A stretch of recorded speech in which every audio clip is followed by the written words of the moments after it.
When winter temperatures dropped to deadly -40 degrees and fierce storms could kill an unprepared family in a single night, Native American tribes had to make a choice that would decide if they lived or died. While European settlers were struggling with leaky log cabins that took months to build, these woodland tribes had already perfected a home that could be built in hours, moved in minutes, and would keep families alive through the harshest winters nature could throw at them. What they created wasn't just shelter, it was pure survival genius that modern architects are still trying to copy today. Most people think wigwams were just primitive huts, but the real story will shock you. These dome-shaped homes were actually more advanced than the wooden houses European settlers were building at the same time. And when you learn the 7 reasons why woodland tribes chose wigwams over permanent houses, you'll understand why these weren't just survival shelters. They were engineering masterpieces disguised as simple homes. The woodland tribes of North America, including the Ojibwe, Algonquian, and many others, lived in dense forests where trees grew like nature's own skyscrapers. Unlike the Plains tribes who used teepees for following buffalo herds, these forest peoples had different challenges that required completely different solutions. Some tribes did use teepees and other structures, but for woodland life, wigwams became the go-to choice for survival. Here's what makes this story incredible. These tribes figured out how to build homes that could handle anything nature threw at them, using nothing but forest materials and centuries of hard-earned wisdom. While European settlers were dying in poorly built log cabins, Native American families were staying warm and dry in homes that worked with nature instead of fighting against it. The first reason woodland tribes chose wigwams was speed of construction. When your survival depends on having shelter before the next storm hits, every minute counts. A wigwam could be built by an experienced family in just 3 to 4 hours. Compare that to a log cabin, which could take weeks or even months to complete. When winter was approaching fast, families couldn't afford to spend months cutting trees, hauling logs, and fitting them together perfectly. But here's where it gets interesting. The wigwam wasn't just fast to build, it was smart to build. The dome shape used the least number of materials while creating the strongest possible structure. Every stick and piece of bark had a specific purpose. Nothing was wasted. It's like nature's version of efficient engineering, except these tribes figured it out without any fancy math or blueprints. The second reason was mobility. Woodland tribes weren't completely nomadic like plains tribes, but they still needed to move seasonally. They would follow game trails, move to better hunting grounds, or relocate when resources in their area ran low. A wigwam could be completely taken apart, packed up, and rebuilt in a new location. The frame poles could be reused, and even the bark covering could be carefully removed and transported. Try doing that with a log cabin. The third reason wigwams dominated woodland life was their incredible ability to handle extreme weather. The dome shape wasn't just pretty, it was aerodynamically perfect. When powerful storms hit the forest, winds would flow smoothly over the curved surface instead of hitting flat walls that could be torn apart. Snow would slide right off instead of piling up and crushing the roof. Rain would run down the sides without finding places to pool and leak through. But the real genius was in the materials. Birch bark was the premium choice for covering wigwams, and for good reason. This natural material was waterproof, lightweight, and flexible. When it rained, the bark would actually tighten up, creating an even better seal. In winter, the bark worked like natural insulation, keeping heat inside while blocking cold air from getting in. Modern builders pay huge amounts for synthetic materials that can't match what these tribes got for free from birch trees. The fourth reason was thermal efficiency. A wigwam's dome shape created perfect heat distribution from a small central fire. The curved walls reflected heat back into the living space instead of letting it escape through cracks and gaps like log cabins. The smaller interior space meant less air to heat, so families stayed warm using a fraction of the firewood that European-style homes required. In a world where gathering firewood was back-breaking work and running out of fuel meant death, this efficiency was literally life-saving. The fifth reason woodland tribes preferred wigwams was pest control. Log cabins were basically 5-star hotels for every bug, rodent, and unwanted creature in the forest. All those gaps between logs created perfect highways for insects and entry points for mice and other animals. Wigwams, with their tight bark covering and regular smoking from the central fire, naturally repelled most pests. The smoke acted like a constant bug spray that didn't cost anything and didn't poison the family. The sixth reason was maintenance. A wooden house in the forest was constantly under attack. Logs would rot, roofs would leak, and repairs required finding replacement materials and doing skilled carpentry work. A wigwam was completely different. If a section of bark got damaged, you just replaced that piece. If a frame pole broke, you cut a new one from the abundant forest around you. Most repairs could be done in minutes, not days or weeks. The seventh and most important reason was resource availability. Woodland tribes lived surrounded by everything they needed to build and maintain wigwams. Flexible saplings for the frame grew everywhere. Birch bark was abundant and renewable. Tribes could harvest bark without killing the trees. Natural materials for binding and waterproofing were literally growing all around them. Meanwhile, building a proper log cabin required specific types of trees, skilled carpentry tools, and knowledge that many woodland people simply didn't need to develop when they already had a superior solution. But wigwams weren't just practical, they were incredibly comfortable. The dome shape created excellent acoustics for storytelling and conversation. The central fire provided even heating and could be adjusted for cooking, warmth, or light. Sleeping areas around the edges were insulated by the thermal mass of the earth and protected by the curved walls above. Many accounts from early European visitors described wigwams as surprisingly cozy and warm, even in brutal winter conditions. The social aspects were brilliant too. Unlike rectangular houses that create separate spaces and corners where people can isolate themselves, the circular wigwam naturally brought families together. Everyone shared the central space around the fire, encouraging conversation and community bonding. Children learned by listening to adults, elders shared wisdom naturally, and the whole family worked as a unit in the shared space. What's really amazing is how these woodland tribes created sustainable architecture centuries before that became a trendy concept. Wigwams were completely biodegradable, used only renewable materials, and had virtually no environmental impact.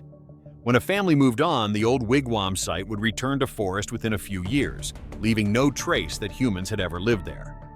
Modern architects and engineers have been studying wigwam designs to understand their incredible efficiency. The structural engineering, thermal properties, and use of natural materials are inspiring new approaches to sustainable building. Some contemporary architects are actually incorporating wigwam design principles into modern eco-friendly homes. But here's what most people don't realize about the tragic end of this story. When European settlers forced woodland tribes off their ancestral lands and onto reservations, they also forced them to abandon their traditional housing. Government policies actually banned many tribes from building wigwams, pushing them into poorly constructed government housing that was inferior in almost every way to what they had been building for centuries. Today, many Native American communities are working to revive traditional building techniques like wigwam construction. They're teaching young people these ancient skills, while also showing the modern world that sometimes the old ways were actually better ways. It's a reminder that progress isn't always about newer technology. Sometimes it's about rediscovering wisdom that got lost along the way. The story of why woodland tribes chose wigwams over houses isn't just about architecture. It's about understanding that these weren't primitive people making do with simple shelters. They were master engineers who created sophisticated solutions perfectly adapted to their environment and lifestyle. Their homes were marvels of efficiency, comfort, and sustainability that put many modern buildings to shame. The next time you see a wigwam in a museum or historical site, remember that you're looking at hundreds of years of refined engineering packed into what looks like a simple dome of bark and sticks. These woodland peoples didn't choose wigwams because they didn't know how to build anything better. They chose them because nothing else was better. If this story of Native American engineering genius surprised you, you need to see what happened when these same woodland tribes had to survive winters so brutal they could kill in a single night, using techniques that would make modern survival experts jealous. That's a story that will completely change how you think about cold weather survival. Hit that subscribe button to discover more hidden stories of Native American innovation that modern science is still trying to understand. Because the more we learn about these traditional techniques, the more we realize that sometimes the oldest solutions are still the smartest ones. For over 4,000 years, Native Americans controlled wildfires that now kill hundreds and destroy millions of acres annually. Archaeological evidence from Yosemite Valley shows marked increases in ash deposits after indigenous peoples began systematic burning practices. Early European explorers documented landscapes so meticulously managed that Spanish colonizers described them as well-tended gardens, spanning over 60 miles of continuous oak canopy. Native American fire mastery extended far beyond basic survival needs. These techniques represented sophisticated engineering systems that manipulated entire ecosystems while providing essential tools for daily existence. The complexity of indigenous fire knowledge challenges modern assumptions about primitive technology and reveals survival capabilities that contemporary science continues to study. Fire provided multiple survival functions across diverse environments. It provided warmth during harsh winters, protecting people from the elements and improving survival rates. The ability to cook food extended nutritional options and improved digestion. Fire served as a deterrent for wild animals, providing a safer environment for communities, especially at night. These applications extended working hours beyond daylight constraints while creating secure community spaces. Archaeological records indicate that friction fire methods developed independently across multiple continents. In Mehrgarh, Pakistan, it has been dated between the 4th millennium BCE. Evidence suggests these techniques spread throughout North America as indigenous populations adapted core principles to local resources and environmental conditions. The hand drill represented the most widespread fire-making technique globally. The hand drill was also commonly used in South America, Africa, and Australia, and it is still used by indigenous tribes today. There is also evidence in China, and is most likely the most widespread technique. This method required only two components, a spindle and fireboard. The simplicity enabled rapid deployment in emergency situations while demanding minimal tools. Hand drill construction demanded specific wood selection criteria. Success depended on the type of wood used, the skill of the practitioner, and environmental conditions. Different tribes had variations in their hand drill designs and techniques.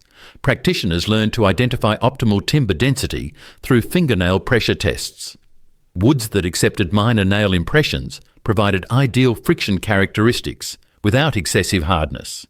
Regional adaptations reflected available resources and climate conditions. Coastal tribes adapted their fire-starting techniques to utilize readily available resources such as driftwood, seaweed, and bird nests. The constant exposure to wind and moisture required adept techniques capable of igniting tinder even in damp conditions. These variations demonstrated sophisticated problem-solving approaches to environmental challenges. The bow drill improved upon hand drill efficiency through mechanical advantage. Of all the friction fire starting methods, the bow drill is the most efficient at maintaining the speed and pressure needed to produce a coal, and the easiest to master. This technique incorporated a flexible bow with tensioned cordage to rotate the drill spindle. The system reduced physical exertion while increasing friction consistency. Bow drill components required careful construction and material selection. For best results, the fireboard needs to be constructed from the same wood as your spindle. That way, the densities are the same. You will want a medium density wood, not too soft, not too hard. The fireboard measured at least 2 spindle widths across while maintaining sufficient thickness to support drilling operations. Tinder preparation proved equally critical to successful fire creation. Cliff rose, coania, outer bark from trunk and larger limbs. Cottonwood, populus, in a cambium layer on old dead trees. Sagebrush, Artemisia tridentata, outer bark from trunk of larger plants. These materials were processed into fine, dry fibres capable of catching minimal ember heat. Proper tinder collection and preparation often determined success or failure in emergency situations. The Iroquois developed advanced pump drill technology for fire creation. The Iroquois are unique in America and perhaps in the world in making fire with the pump drill. Several other tribes in America use the pump drill to pierce stone and shell, for which purpose it is an excellent tool. But the mechanical difficulties lying in the way of making fire with it have only been overcome by the Iroquois. This system incorporated flywheel mechanics to maintain consistent rotation speed through stored momentum. Flint and steel techniques provided alternative ignition methods when available. Native American people used flint and steel to ignite a fire. The technique involves striking a piece of flint rock onto an iron rod, causing sparks to fly forward onto small piles of dry grass, twigs, or cedar bark. This approach required specific mineral compositions and metal tools, but offered reliable spark generation in suitable conditions. Fireplow methods generated embers through linear friction motion. This produces its own tinder by pushing out particles of wood ahead of the friction. Cut a groove in the softwood fireboard, then plough or rub the tip of a slightly harder shaft up and down the groove. The technique created combustible wood dust while simultaneously heating it to ignition temperature. Indigenous fire applications extended beyond immediate survival needs into ecosystem management. Native Americans, Alaska Natives, and Native Hawaiians used fire to clear areas for crops and travel, to manage the land for specific species of both plants and animals, to hunt game, and for many other important uses. These practices shaped continental landscapes through systematic burning protocols. Cultural burning represented sophisticated ecological engineering. Cultural burning refers to the indigenous practice of the intentional lighting of smaller, controlled fires to provide a desired cultural service, such as promoting the health of vegetation and animals that provide food, clothing, ceremonial items, and more. Frank Kanawha Lake, research ecologist with the USDA Forest Service, explained, "Cultural burning links back to the tribal philosophy of fire as medicine. Long-term fire management cycles sustained healthy forest ecosystems. The North Fork Mono tribe puts fire on the land in a decades-long cycle. We're burning minimally 3 times in 10 years. Then the next 20 years, you're only going to need to burn once. That's what we call a 30-year cycle." These systematic approaches prevented catastrophic wildfire accumulation while maintaining biodiversity. Traditional burning practices created specific plant communities for resource production. In the eastern United States, oak and chestnut trees, dominant in many forests, are the result of targeted burning to achieve specific nut crops. In the Midwest, Native Americans likely cleared and maintained the tall grass prairies of the area for use as herd animal pasture land. Strategic fire application transformed regional vegetation patterns to support human needs. Specialized applications supported basket making and ceremonial requirements. The Karuk peoples of Northern California burned the forest to enhance the quality of forest food species like elk, deer, acorns, mushrooms and lilies, as well as basketry materials such as hazel and willow, but also keep travel routes open. These targeted burns produce straight, flexible materials essential for traditional crafts. Environmental adaptations demonstrated sophisticated resource management. Forested areas provided abundant wood options for tinder and kindling. Tribes utilized different bark types, fungus, and dry leaves. Diverse wood availability influenced fire intensity and duration choices. Desert environments required fuel conservation approaches focused on scarce resources and water purification needs. Fire suppression policies disrupted traditional ecological relationships. Native people were forced from traditional lands or killed, while land management practices became illegal under settler governance. Fire suppression became part of colonial removal and genocide methods. These interventions eliminated sustainable management systems developed over millennia. Modern forest conditions reflect decades without indigenous fire management. 2 centuries ago, Yosemite visitors would have seen broad meadows rather than dense forests. Spanish explorers described landscapes as well-tended gardens. Contemporary wildfire severity results from accumulated fuel loads that traditional burning prevented. California's indigenous populations maintained cultural dependencies on fire-managed plants. Native populations relied on burning-dependent plants for cultural and dietary needs. Hazel bushes required burning for basket weaving materials used for newborn carriers. Fire management connected to ceremonial life and community continuity. Traditional knowledge preservation continues through tribal partnerships. In 2005, Southern Sierra Miwok Nation and Tuolumne Band conducted prescribed burns in Yosemite using traditional ignition methods preceded by ceremony. Educational initiatives maintain fire knowledge through museums, cultural centres and tribal programs. Contemporary applications incorporate Indigenous techniques into modern wildfire management, recognising fire as a tool rather than threat.